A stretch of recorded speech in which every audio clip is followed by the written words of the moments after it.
और यह एक दुर्लभ संयोग है।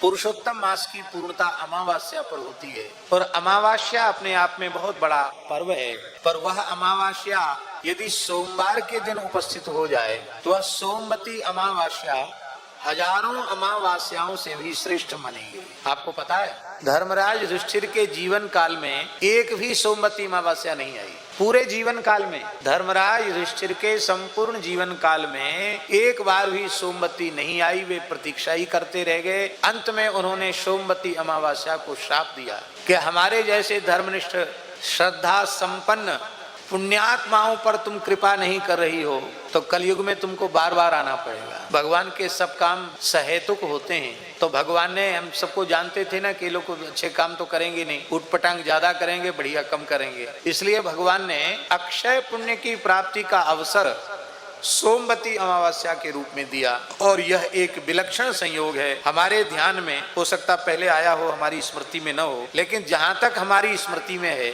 हमारी सावधानी में, हमारे जीवन काल में ये पुरुषोत्तम मास में सोमवती अमावस्या पहली बार आई।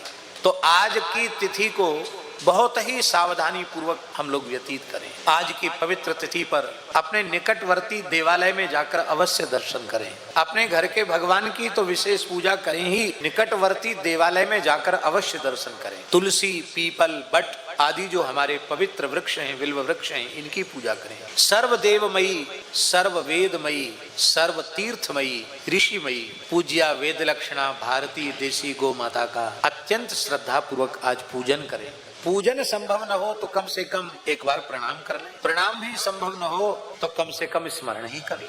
तो आज गो पूजन करें। हमारे वैदिक हिंदू सनातन संस्कृति में धर्म के मार्ग पर अग्रसर करने वाले हमारे पूज्य वेदज्ञ शास्त्रज्ञ ब्राह्मण हैं, ब्राह्मणों का पूजन करें। हमें पवित्र संस्कार माता पिता की कृपा से प्राप्त होते हैं। इसलिए आज सोमवती अमावस्या और वह भी पुरुषोत्तम मास की पूर्णता की तिथि पर अपने पूज्य माता पिता का पूजन गौरी शंकर के रूप में करें, या सीताराम जी के रूप में करें, या राधा कृष्ण के रूप में करें, या लक्ष्मी नारायण के रूप में करें, उनका पूजन करें। आप प्रकृति पूजक हैं तो प्रकृति के मूल और प्रकृति के पोषक और प्रकृति के संरक्षक, प्रकृति के प्रतीक दो देवता हैं, एक सूर्य और एक चंद्र। आज आप विशेष श्रद्धा पूर्वक सूर्य चंद्र का पूजन करें, जो यहाँ की असम की जनजातियों की एक अत्यंत प्राचीन पद्धति है। सूर्य चंद्र का पूजा। चंद्रमा न होवे तो संसार की कोई वनस्पति, कोई औषधि पुष्ट नहीं होगी, उसमें औषधीय गुण ही नहीं आएगा। केवल सूर्य हो और चंद्रमा न हो तो सूर्य की तीक्ष्ण किरणों से संपूर्ण प्रकृति जलकर भस्म हो जाए।